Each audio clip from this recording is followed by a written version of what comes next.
सोचिए एक ऐसा राजा जिसने भगवानों से वरदान मांगने से इनकार कर दिया, एक ऐसा यज्ञ जिससे इंद्र खुद डर गया और एक ऐसा ऋषि जिसे लोग पागल समझते थे पर देवता उसका नाम सुनकर कांपते थे।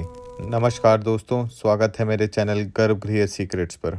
यह कहानी है राजा मरुत की और यह कथा आपने शायद कभी इस रूप में नहीं सुनी होगी। प्राचीन समय में राजा मरुत ने एक महान यज्ञ करने का निश्चय किया, लेकिन उसका उद्देश्य स्वर्ग को प्रसन्न करना नहीं था। उसका प्रश्न था, मनुष्य हमेशा देवताओं पर निर्भर क्यों रहे। यह प्रश्न सीधा इंद्र के अहंकार पर चोट था। इंद्र ने तुरंत आदेश दिया, देवगुरु बृहस्पति इस यज्ञ में भाग नहीं लेंगे, क्योंकि बिना देवगुरु के यज्ञ अधूरा माना जाता है।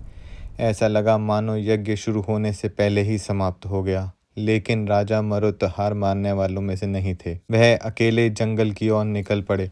घने वृक्ष, रहस्यमयी सन्नाटे और तप की गंध से भरे उस वन में उन्हें मिले ऋषि संवर्त।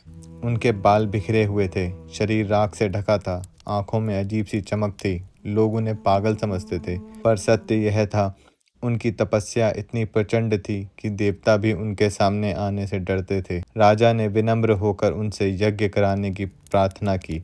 संवर्त ने पहले हंसकर उसे टाल दिया, फिर अचानक गंभीर हो गए। उन्होंने कहा, यह यज्ञ देवताओं को प्रसन्न करने के लिए नहीं, सत्य को जगाने के लिए होगा। यज्ञ आरंभ हुआ।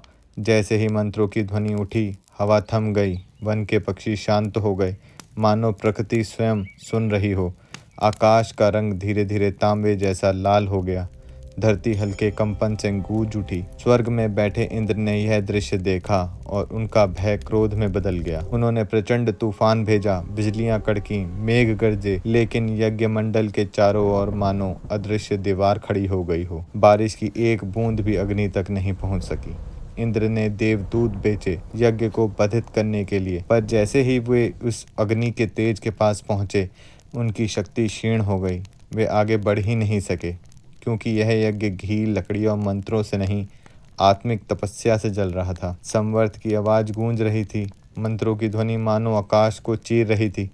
यज्ञ के अंतिम क्षण में संवर्त खड़े हुए, उनकी आंखों में अग्नि झलक रही थी। उन्होंने आकाश की ओर हाथ उठाकर कहा, समृद्धि केवल देव कृपा से नहीं, धर्म और ज्ञान से भी उत्पन्न होती है। और तभी कुछ ऐसा हुआ जिसकी कल्पना किसी ने नहीं की थी। राजा मरुत के राज्य में सोना वर्षा की तरह बरसने लगा। न कोई देवता उतरा, न कोई वरदान घोषित हुआ, फिर भी समृद्धि आ गई। लोगों ने पहली बार देखा, मानव की तपस्या सीधे सृष्टि को छू सकती है। और आपको ये कहानी पसंद आई हो तो वीडियो को लाइक करना और चैनल को सब्सक्राइब